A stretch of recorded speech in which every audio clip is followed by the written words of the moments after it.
Exactly, and I was about to say something else. My mind sidetracked for a second over there, but yes, let's just focus back into the game. I believe we saw a Pac-Man on the Pac-Man Yes. Falco. And the Interesting. Falco. Interesting matchup here because despite the fact that Falco does have those reflectors to try and deal with Pac-Man's projectiles, it's still very tricky because if you mistime it, you are going to be in trouble. So this is a hard matchup for Falco, and of course, Pac-Man hits like a truck whenever he has a good confirm on you, and Falco will not take those lightly. I really love Pac-Man as a character. I love him being. He's one of those characters that just asks for such a big brain for you to be able to play him correctly. I like those setups. He of course is going to have his hydrant in the middle of the stage at all times, trying to make Vanz here.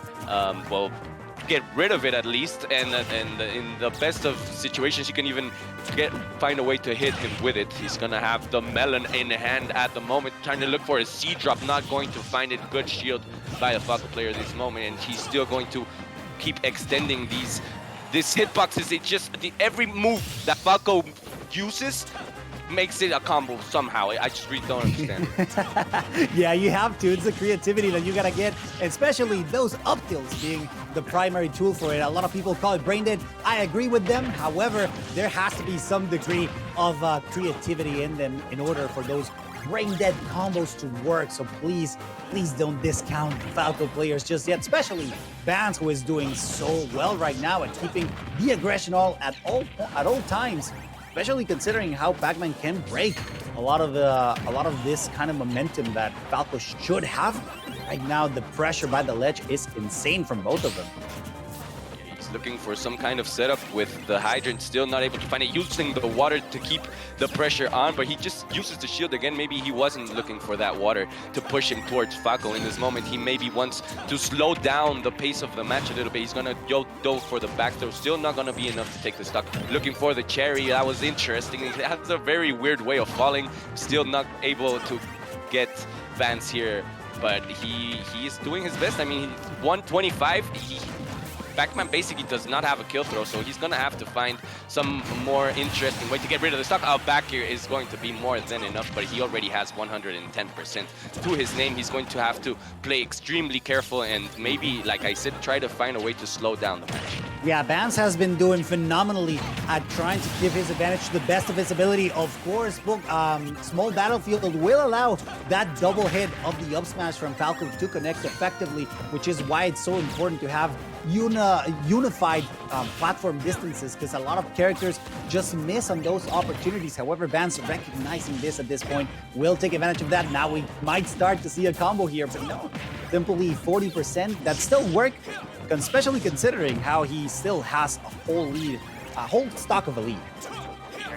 He almost got pinched there by the forward smash that DoriToons was looking for. He was using the water. That's a classic move from the Pac-Man players, but he was not able to find it. He was very close, looking for the apple. One apple a day keeps the doctor away, but that air dodge is going to cost him his life. Maybe I cursed him. Maybe an apple a day keeps the doctor close, and he needs to go to the doctor after that, SD.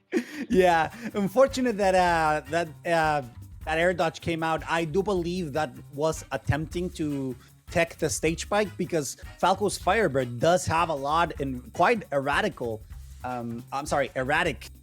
stage spike capabilities. So maybe him trying to get advanced, get ahead of that situation. However, the Falco man here from Monterrey, the northeastern state as well, from Mexico, did phenomenally at trying to condition and of course keep the pressure on so that DoriToons couldn't feel comfortable enough to recover safely.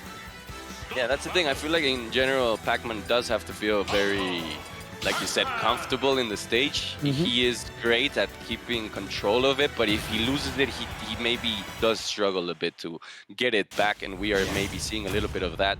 Small battlefield, also a great stage, I feel, for Falco. It makes a lot of sense for players to want to start there. Of course, we think about Pokemon Stadium 2, and they're like, yeah, it's the same thing, but it really isn't. It is a lot smaller, and we did see, I feel like, that affect the outcome of last match. And we're going to go, of course, to a much bigger stage right now, Town and City.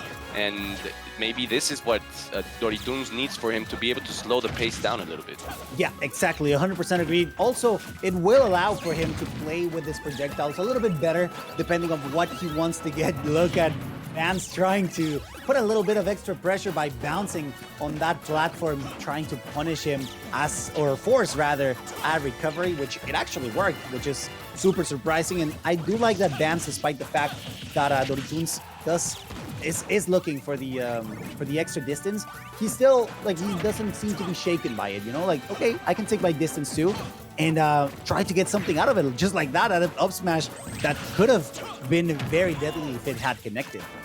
Yeah, I think that what you're saying is very, very true. Vanz does not mind the slower pace. He will play a lot more carefully. He will play a lot slower, and he still has a slight lead at the moment. This back throw might be a very important moment. He does have him off stage. We know Falco can struggle, and he's gonna find the F tilt out of the platform. Interesting way of getting rid of the stock, but of course it's gonna be enough in that moment.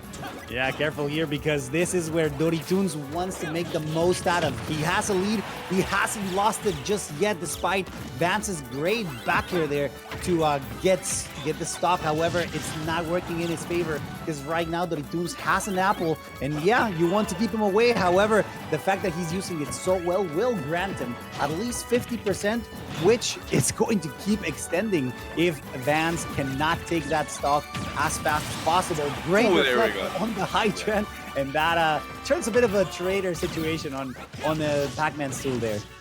The top 10 anime betrayals with the Hydrant.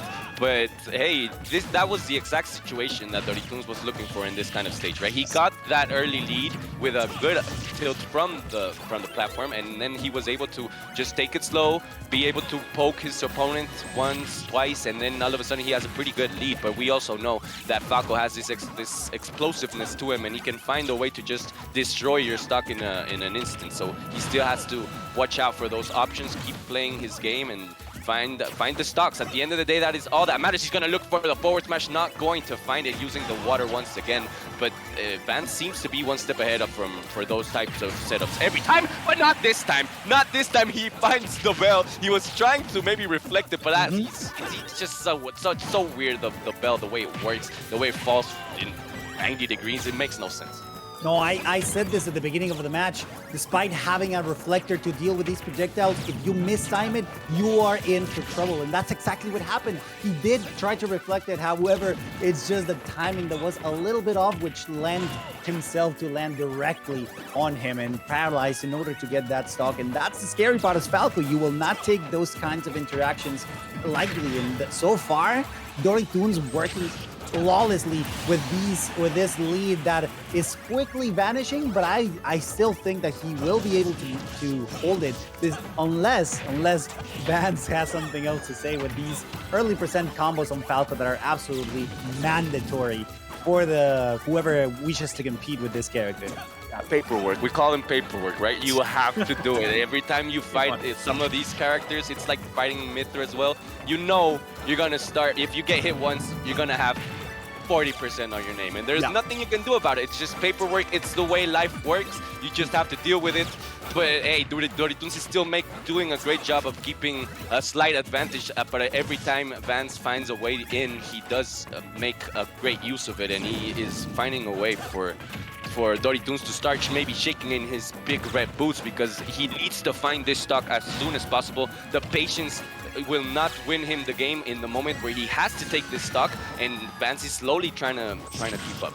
Yeah, here's the thing. As soon as the percentage is high enough, Falco will struggle to get the kills, and that is absolutely scary at this point for Vanz. But look at him letting rip that up smash. Absolutely random, absolutely unexpected, and that's how he gets the win. That's beautiful, and Falco has to jet at this point, because it's absolutely ridiculous how he just let it rip, hoping that it will work.